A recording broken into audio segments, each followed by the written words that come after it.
Question number 3 की इसमें कौन कौन से चैप्टर्स से शॉर्ट क्वेश्चंस आते हैं और कितने कितने शॉर्ट क्वेश्चंस आते हैं और कौन कौन से आते हैं, किस किस एक्सरसाइज से आते हैं, तो चलिए डिस्कस करते हैं। 4.1 इसका हर एक question short question point of view से मोस्ट इंपॉर्टेंट है। उसके अलावा 4.3 ये कम इंपॉर्टेंट है शॉर्ट के पॉइंट ऑफ व्यू से, एंड 4.2 और 4.4 ये बिल्कुल भी शॉर्ट क्वेश्चन के पॉइंट ऑफ व्यू से इंपॉर्टेंट नहीं है। 4.2 और 4.4 में से पास्ट ईयर क्वेश्चन पेपर्स में कोई एक शॉर्ट क्वेश्चन भी नहीं आया। रिव्यू एक्सरसाइज 4 चैप्टर की बहुत ज्यादा इंपॉर्टेंट है क्योंकि 5वें चैप्टर में से सिर्फ और सिर्फ 4 क्वेश्चन शॉर्ट के पॉइंट ऑफ व्यू से आएंगे। बाकी हर चैप्टर से 3-3 क्वेश्चन आ रहे हैं या एक एक क्वेश्चन आ रहे हैं, लेकिन 5 चैप्टर से 4 क्वेश्चंस आ रहे हैं। इसलिए हमें 5 चैप्टर को बड़े अच्छे तरीके से तैयार करना पड़ेगा, और वो कैसे करना है वो भी मैं आपको बताता हूँ। देखिए 5.1 ये बड़ी इंपॉर्टेंट है शॉर्ट के पॉइंट ऑफ व्यू से।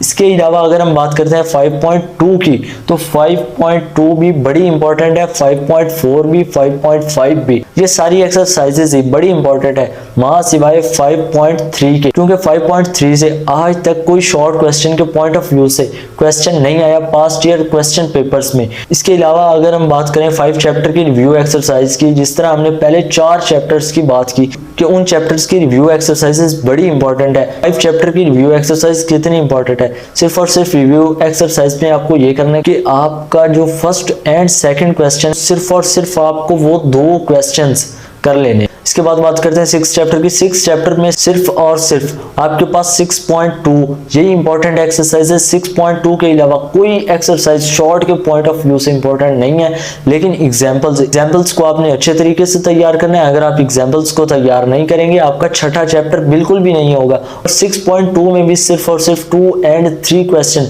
यही मोस्ट इंपॉर्टेंट क्वेश्चन है। इसके अलावा कोई और क्वेश्चन भी इंपॉर्टेंट नहीं है। 6.2 के अलावा आपको सिर्फ और सिर्फ एग्जाम्पल्स करनी है। अगर आपको नहीं पता कि कौन कौन से एग्जाम्पल्स करनी है तो वो आपको जी नोट्स में मिल जाएंगी। वहां आप खुद ये मालूम कर सकेंगे कि आखिर क्यों ये सारी एग्जाम्पल्स इंपॉर्टेंट है और वो किस किस ईयर में आई हैं पास्ट ईयर क्वेश्चन पेपर में। इसके अलावा इन तीनों चैप्टर्स की आपने डेफिनेशंस अच्छे से कर लेनी है, क्योंकि इन तीनों